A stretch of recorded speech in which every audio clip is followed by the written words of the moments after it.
Hey guys, welcome back to my channel. So today's video is kind of gonna be about donor contracts. Philly's here. Donor contracts, our interviewing process and the questions that we asked our potential donors and our donor, and how we found our donors. Because most of how we found was very untraditional ways. Yeah, definitely. So I guess we'll just start off on how we found each of our donors and then other ways that you can find donors. All right, so if you've been watching some of our videos, it's kind of just a recap of how we found our donors. Yeah, more in depth. So with our first cycle, first donor, that was just a traditional sperm bank. We had been looking for months. More than months. You have something. It's a hair. Oh, thank you. Okay. Yeah, we had been looking for like months, like 6+ months. And we finally narrowed it down to 2 donors. We ended up going with one over the other just because of the profile and stuff like that. And that was our first cycle. We did an at-home IUI, not an ICI. Like I said, you can watch previous videos on that. I think it was the first video about tracking and all that stuff. I think that's in that video. So yeah, we did that, and it didn't work. He was running low on sperm. This was right in the middle of the pandemic, so I guess that was a hot time to buy. So we kind of just made the decision that we didn't want to do another cycle with him, and we're actually happy we didn't because he has no sperm now. He has neither of the 2 that we looked at. Both of them do not have any more sperm. We kind of figured the other one was going to run out because he hadn't donated in a long while. So yeah, we're kind of happy with our decision that we didn't go back. And it's just more expensive. You know. Yeah. The donor we chose wasn't the most expensive, but it was still very expensive, which I mean is fine. But like now, like I don't want to speak badly about the sperm donation industry, but looking into it, it's kind of highway robbery if you really look at it. Like looking at the sample that we did get from the donor that got us the baby, and then looking back at how much we paid for like the sperm that we used from the sperm bank, it was like nothing. It was like nothing, and we paid a good amount of money for that. So yeah. I mean, granted, they do a lot of the back leg work with you know, testing and all that stuff, but like if you go and you donate one donation, they split that up into multiple straws or vials that you buy, and what they charge per straw is just crazy, ridiculous. So we're happy we didn't go back. I was perfectly happy with the sperm bank we chose. We chose Cryos International, which is here in Florida where we live. Loved them. They were very nice and stuff, but it just clearly didn't work out. And you know, with frozen sperm, you get a very short window, so we took that into consideration as well. And going into the next cycle, so the next cycle we found through Bumble, created a dating profile and kind of just put it out there in our bio exactly what we were looking for. And we talked with a few people, and we ultimately actually interviewed one person. And yeah, kind of happy that didn't work out. Yeah, so we don't want to get too far into like details with each of these because that's their own personal business. Right, but just for personal reasons, we're just happy that that second donation didn't result in a baby. Yeah, just leave it at that. So he was clean, everything was good. We did all that with every single, you know, person we chose or whatever. That wasn't the issue. It was just more of personality. Yes. Personality and how they wanted to interact, be a part of the future child, which was fine. They really chose either which way, and we were all fine with it until we started learning more about them and their character and all that stuff, which is another reason why we didn't go back with the sperm bank, because we don't know you know, who's donating. You could be 100% clean and tell them that you're this lawyer or you're this successful, whatever. They don't look into it. They just jot stuff down, and then that's the end of that. Okay, you're clean. Go donate. So we didn't like that either. That you could just possibly be getting a donation from, you know, the crackhead across the street or something. Okay, not crackhead, but, you know, somebody that you just don't know. And remember too, around the same time, Nisha did like kind of like those like people that have like symptoms and look up WebMD type of search, but like about like the whole sperm donor thing, and you were like finding like stories of like horror stories about people. Yeah, there was a horror story where the donor had schizophrenia, and he didn't disclose that to the sperm bank, and he went on to have a lot of donor children, and a lot of those children had schizophrenia. Yeah. And nobody knew anything. So that kind of scared us away from going back to Not to say that, you know, not to say that this will happen, but just do your research when you're looking into your options. But yeah, so now that leads us into the last donor, which is the donor obviously that got us pregnant. And we actually found him through Facebook dating. And so again, created a dating profile. We talked to quite a few people on the Facebook dating. Facebook dating had a lot of hits, a lot of weirdos. Yes. Not as many though. And part of it too was some people not understanding the situation or being sensitive to the situation. Yeah, it was more they were looking for a paycheck, and you really can't sell sperm like that. That and like the way they wanted to go about it. Like some people were directly like, this is going to be a natural conception, like we want to have intercourse with your wife. No, that's not happening. Sorry. I mean, some people do that. Some people do that. You know, that's your choice. You know, that's on you. But for us, that was not going to happen. And we made that clear in our bio. So that's why it kind of made me a little bit more irritated. It's like, we specifically said artificial insemination. So why are you even bringing this up? Yeah. You know, if you didn't, you weren't agreeing to that, then just keep going. This isn't for you. But clearly we did end up finding the perfect donor, and literally perfect donor. Like this dude, he's amazing. Like I said, we're not gonna go too into detail about him as a person. We'll just say he looks a lot like me. Yeah. Like a lot. When we first met, I thought I was kind of like looking in a mirror a little bit. It was same build, same height, same complexion. We're not gonna get into detail on like races and all that stuff, but just for his protection. Yeah, our family knows. It's just on a need to know basis. Right. We don't share. None of our family has seen a photo of him. Right. If he gets updates and stuff, he's not gonna show photos of our baby. It's just for updates for him. So yeah, we made that clear in the contract as well. So you want to go into like our interview process? I just want to say one more thing about how you can find other donors. So other apps that we use. So it's Facebook dating, Bumble, where we actually had like interviews and matches with those people. We also use the app Just a Baby. Again, some weirdos on there. Yeah. But you can find quality donors on there as well. Facebook groups. Facebook groups. Specific groups for donating. So I think those were like all the ways. Those are pretty much it. So yeah, that was it. Yeah. And then obviously the sperm bank. Yeah. So I mean, and if you know a friend or something. Right. Too, there's always that option if you're open to having a known donor or somebody that's a part of your life. Which well, we have a known donor. But we like have someone that like you actually know, right? Or like as a family friend or something like that. Yeah, you could use someone like that as well if you're comfortable with that. But we weren't comfortable with that. And plus, we didn't have anybody anyway. We're loners. We have no friends. Well, I shouldn't say that because I know somebody that's probably gonna watch this video and be like, "Oh, we don't have friends." Yeah, we just don't. We don't have like large group of friends like that. I like from high school.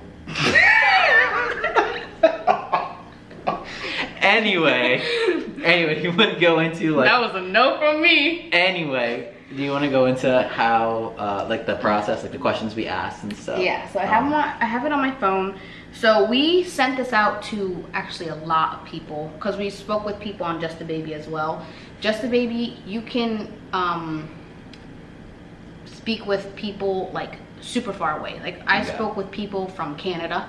We were actually very close to using someone from Canada, but the communication was just terrible. So yeah, that one makes me and sad. with the pandemic, that put restrictions on that too. Yeah, so we just ended up not using him, but you can go far out with that. So we did talk to people on there. I did send some people these questions, and they're just basic questions. And I did want to note that if you're gonna go this route, the way that we're talking about, like using like the dating websites or whatever, come up with a set of questions as part of like your preliminary thing and send it to them. If they don't answer the questions, automatically rule them out, because clearly they're not invested and they're not serious. Yeah. That was a good way that we were able to like go through a lot of people quickly. We probably spoke to 40 plus people before we made this decision, but we only interviewed 2 and only used 2 known donors for 1 and cycle 2 and 3. Yeah,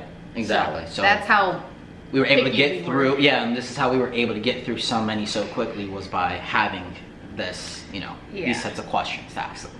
So I'll kind of just go through this quickly, but we pretty much did height, weight, shoe size, clothing size, eye color, hair color and texture now and then as a child, if they wear glasses, do they have any allergies, then their highest level of education. Then we just did like some filler questions, again, to see like how serious they were. So describe which words describe your personality, describe your strong side, describe your weak side. Goodness, I cannot freaking read.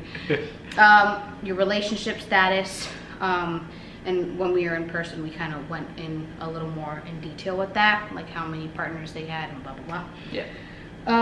Sports they played, hobbies, any instruments they played, how much alcohol do they drink, if they smoke. If they smoke, that was an automatic no from us.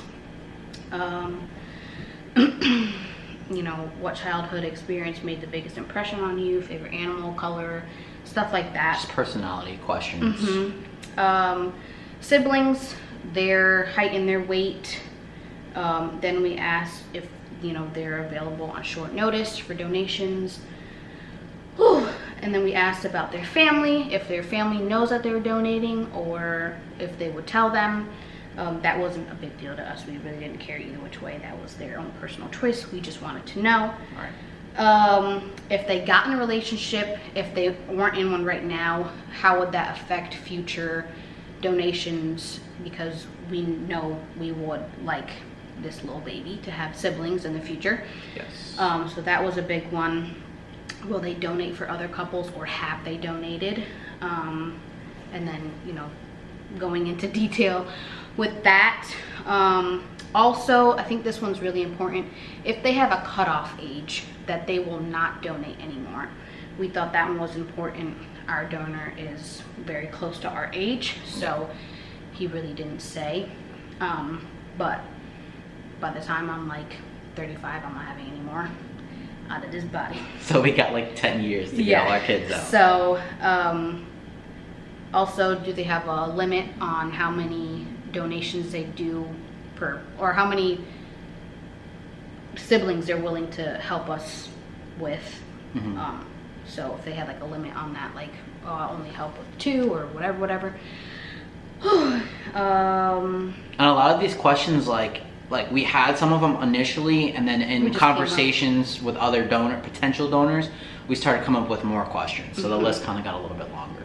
Then we also asked if we found a sperm bank to hold their sperm, would they be comfortable with doing that?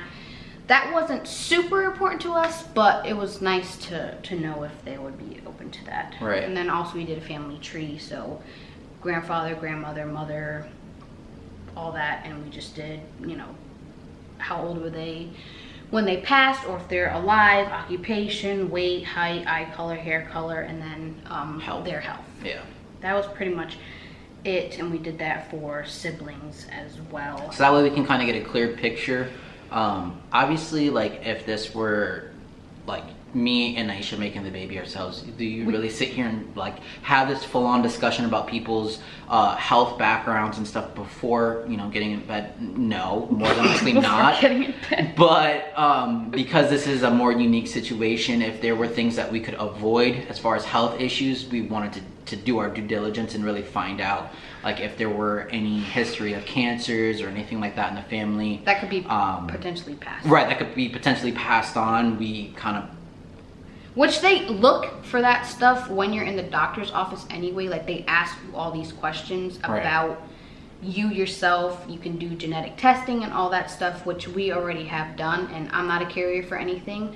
But we also made sure to ask him, you know, if I was a carrier for something, would you be comfortable getting tested yourself to make sure, you know, if you're not a carrier, then it won't be passed down to the baby. Right. And he was okay with doing that as well. I don't know, do you want to disclose what part of his occupation is and how that helped us? Yeah, I know that. So he is in the military. I won't say what branch, but he is in the military as well. Me being in the military and knowing the process that we have to go through with medical readiness, that helped give us a little bit more confidence in his medical background. He also did give us access to his medical information, which that was very helpful as well. So that way we weren't just taking his word for everything. We kind of had like, you know, proof that what he was saying was true and he was clean. Yeah. So he had no HIV, no STDs and things like that. STIs, so that was the main thing. The only thing that we didn't have, again, was obviously his genetic testing, which would obviously be like lab work and stuff. But initially he was clean. Yes. What he told us, you know, his family and stuff was all clean. He was brought up, you know, in a good family and stuff like that. Yeah. So, like I said, we talked for a while. Yeah, we talked on multiple occasions and really got to get to know him, which we had to do, yes, in a short period of time from the second donation to the third donation. It was a few weeks, so we made the most of the time that we had in making sure that we got to really know him and kind of make good on the mistake that we made in the last cycle. Which, again, isn't like...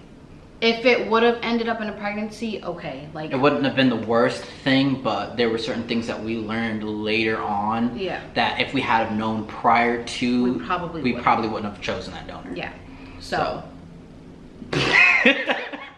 I mean, like we said, that's why we kind of went this route, because we wanted to get to know them more personally. And a lot of the sperm banks that we were looking at, they didn't have adult pictures and things like that. It was more of just like an interview and then, okay, like you're clean, go donate. Right. It wasn't like, I don't know who the hell. Like, right, exactly. And like we were kind of going based off of what the office staff's impression of that person was, and like they had like celebrity lookalikes or who the staff thought that person looked like. But for the ones that we chose. Right, yeah. Now they do have some. If they want to, they can do adult pictures as well as childhood pictures. But at the time that we chose, they didn't have that, which that kind of, you know, I get told it look like people that I know damn well I don't look like. And it's just like, well, does this person really look like the person that they're saying? We really don't know. Because they had a few Taylor Lautners on there, and let me tell you, some of them look like Taylor Lautner. Okay?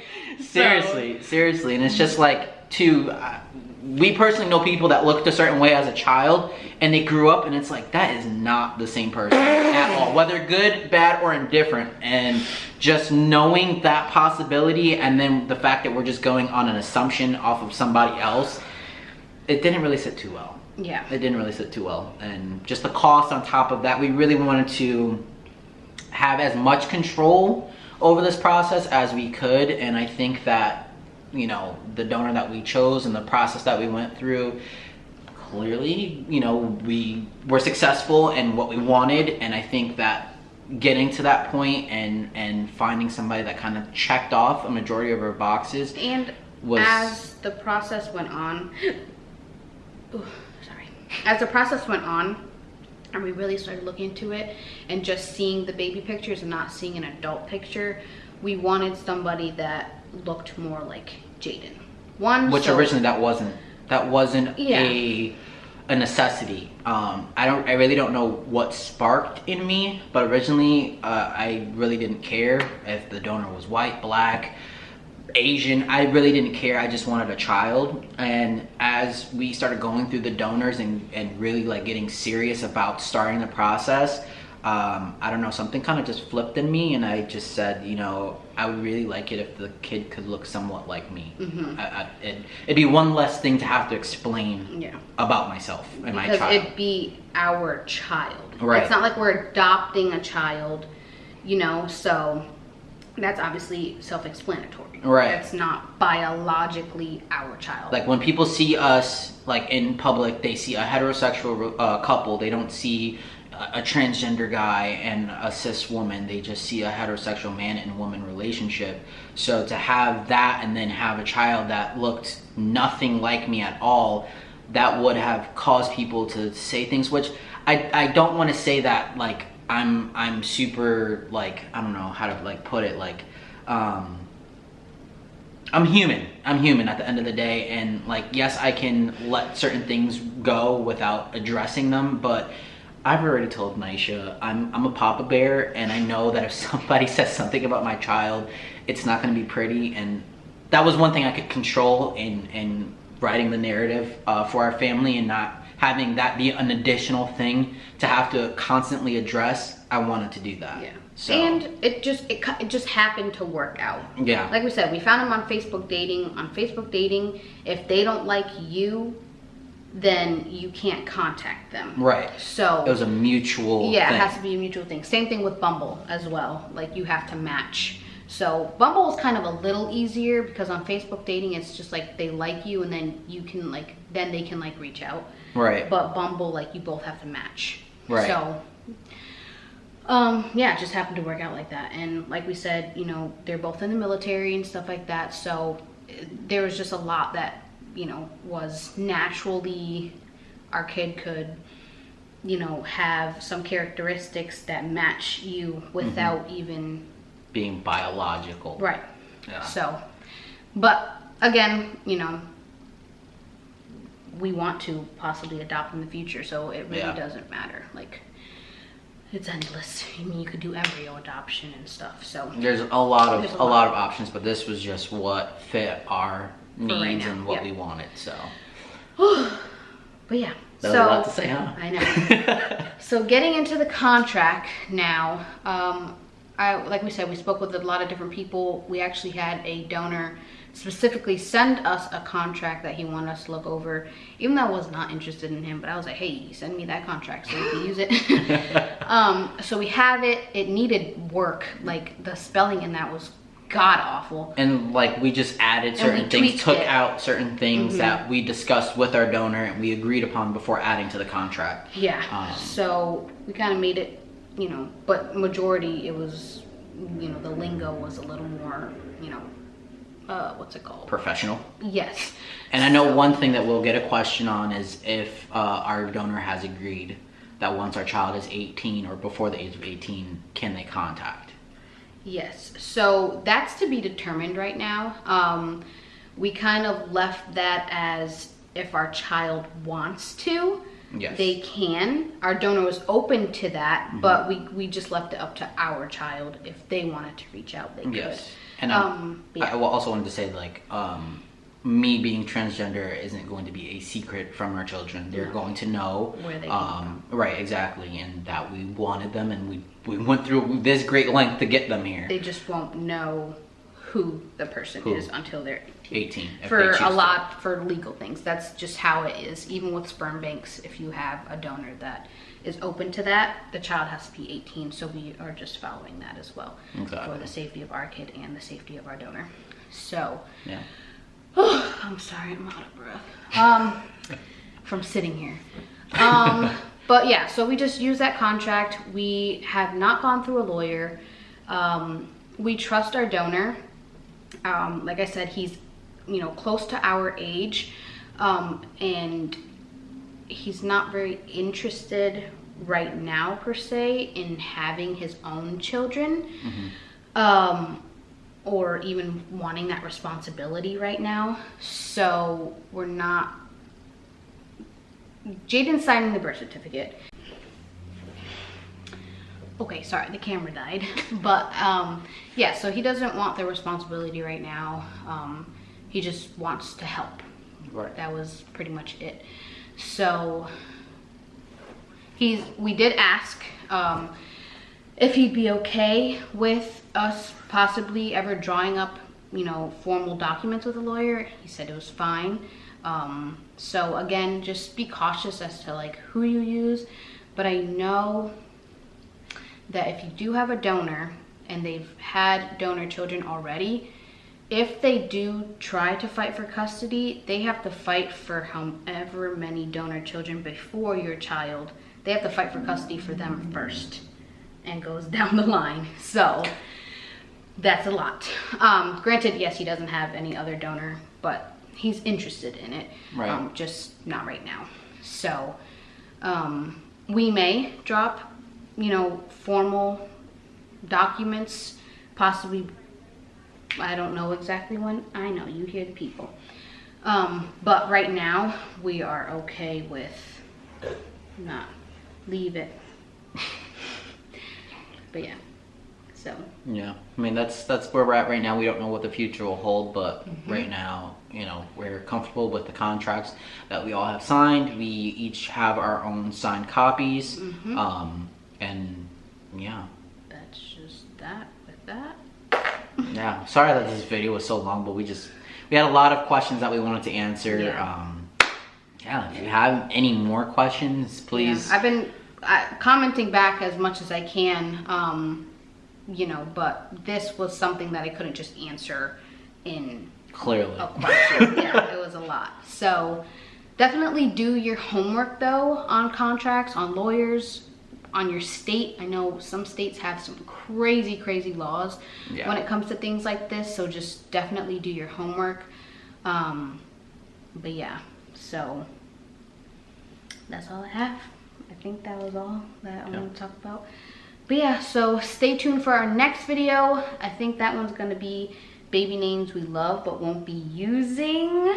That's been such a controversial topic in our house. Yes, we've been moving names on lists back and forth. So but I think we have our list, our long list of names we love and possibly will be using, and then the names we love and definitely won't be using. So we'll let you guys know on that. Also check out our vlog channel, NJ and Philly. I'll leave that in the description below.